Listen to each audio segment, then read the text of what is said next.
अंगे अंगे दैया टूटता, मकई के लावा जैसे फूटता, दिया के अंजोरा में मोरे सैया हो सुतला तनी कोरा में, मोरे सैया हो सुतला तनी कोरा में। अरे गोलू बेटा स्कूल नु जात रहे हुए, अब एने कहवा जाता रे?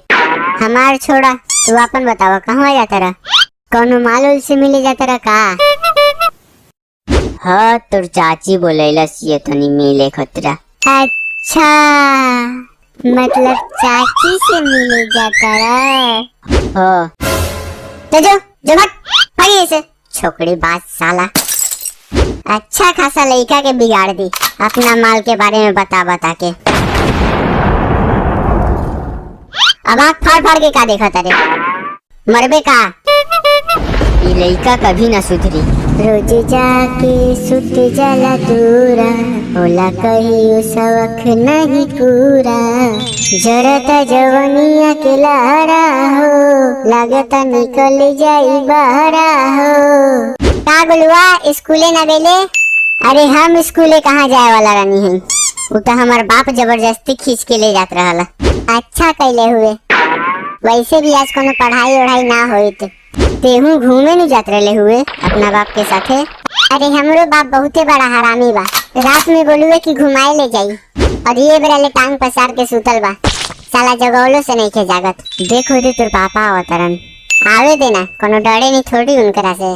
ए चाचा हई तहार लइका हनु, समझा लो ना तो पिट जाई हमरा से। काहे का भेल का कैलस? बड़ी गंदा गंदा गाली देता।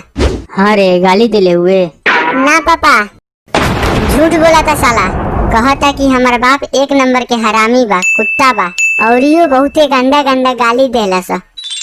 बोला तो सगरी सुनाई। का चीज? गाली गाली सुनाई, सुनबो?